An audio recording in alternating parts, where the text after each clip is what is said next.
Graças e paz, povo de Deus, sejam todos muito bem-vindos ao meu canal. Você que não é inscrito, já peço que você se inscreva aqui embaixo, que deixe aquele joinha, que compartilhe esse vídeo com seus amigos, com seus familiares, para que eles também venham conhecer um pouco mais sobre a história da igreja, sobre a Reforma Protestante e sobre a vida e a obra de alguns personagens que fizeram a diferença nesse contexto. Amém? No último vídeo, nós falamos sobre a vida e a obra de John Wycliffe. Falamos da igreja medieval na Inglaterra, da juventude e da educação de Wycliffe, do seu nascimento. Falamos de alguns conflitos com a igreja. Falamos da tradução da Bíblia no início da década de 1380, quando ele foi enviado como parte de uma delegação ao Papa Gregório XI, que serviu de 1370 a 1378 para resolver disputas sobre os direitos do rei versus o Papa na propriedade da terra. Nessa ocasião, Wycliffe apelou ao Papa por ajuda em um assunto privado relativo a uma nomeação em Oxford que havia sido negada, mas ainda assim ficou do lado do rei nessa disputa, perdendo-lhe a nomeação, mas ganhando o favor da Casa Real. Então, vem comigo, sejam todos muito bem-vindos mais uma vez.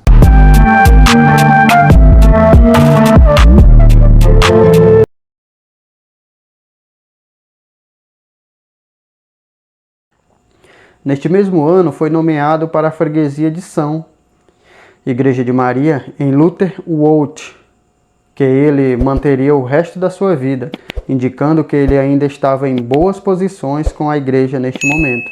Em 1377, porém, ele foi censurado pelo Papa Gregório XI por seu trabalho sobre o domínio civil, que desenvolveu os argumentos teológicos que ele apresentou em 1374. Além disso, Wycliffe começou a usar sua posição como pastor em Lutterworth para criticar o Papa e a hierarquia da igreja como corruptos e gananciosos. Seu argumento central sobre o domínio civil era que a igreja não tinha nada a ver com adquirir enormes extensões de terra e deveria entregá-las às autoridades civis, regressar à simplicidade de Jesus e de seus apóstolos, e tal como eles, viver num estado de pobreza para melhor administrar ao seu povo.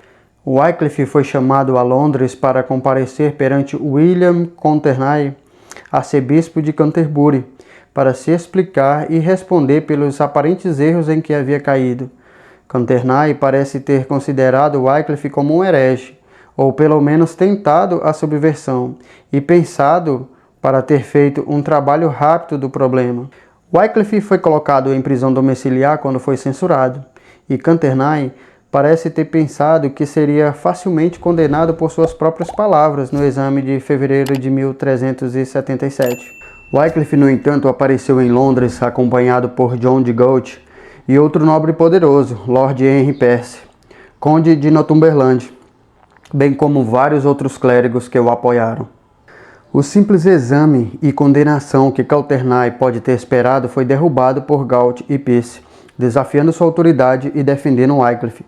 Por esta altura, a posição de Wycliffe contra a autoridade da igreja era bem conhecida, e por isso uma grande multidão de campesinato também tinha chegado para apoiá-lo, uma vez que um desafio à igreja era entendido por eles como um grande golpe contra a ordem estabelecida que os mantinha na pobreza. Conternay não poderia condenar Wycliffe sem arriscar um motim e possivelmente incorrer na ira da pobreza, mas não poderia rejeitar as acusações que são desconhecidas, uma vez que o exame nunca ocorreu, sem comprometer a autoridade da igreja. Ele não teve outra opção a não ser alertar Wycliffe contra a pregação de doutrinas pouco ortodoxas e depois deixá-lo ir. O poder dos argumentos de Wycliffe veio de sua compreensão das Escrituras, dos escritos dos padres da igreja, principalmente de São Agostinho, e sua habilidade como escritor, orador e pregador, bem como sua visão do que a igreja deveria ser em contraste com o que ela havia se tornado, o estudioso Diarmaid MacCulloch comenta. Consequentemente, não era necessário que a igreja recebesse a graça de Deus, era necessário apenas a Escritura, que revela a personalidade de Deus, e a oração, que coloca alguém em comunhão direta com o divino. A Bíblia nessa época estava disponível em latim, que poucas pessoas fora o clero educado podiam ler.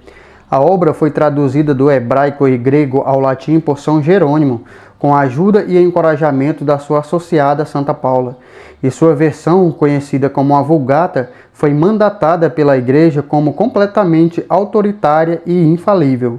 Qualquer sugestão de que a Bíblia fosse traduzida para o vernáculo da época, como o inglês, era considerada uma heresia, e qualquer pessoa que atentasse era uma ameaça perigosa à Igreja. Wycliffe, no entanto, observou que santo o próprio Jerônimo traduziu a obra das línguas originais para o vernáculo da sua época, o latim, como o termo Vulgata deixa claro, e assim iniciou sua própria tradução do latim para o inglês no início da década de 1380, com a primeira versão aparecendo em 1382. A obra foi impressa em xilografia, impressão em xilogravura, mesmo processo pelo qual divulgou seus trabalhos anteriores, já que a imprensa ainda não tinha sido inventada, e se tornou um best-seller. Embora a maioria das pessoas não soubesse ler inglês, elas poderiam entendê-lo quando lidas para elas, e a Bíblia, no vernáculo, era um desafio direto à autoridade da Igreja, que não controlava mais como as Escrituras deveriam ser compreendidas.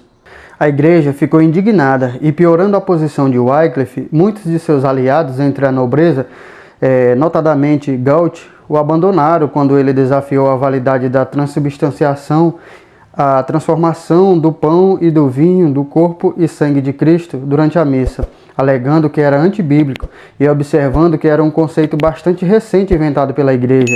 O arcebispo de Arundel resumiu os sentimentos da Igreja em relação ao Wycliffe quando o condenou como herege após a sua morte.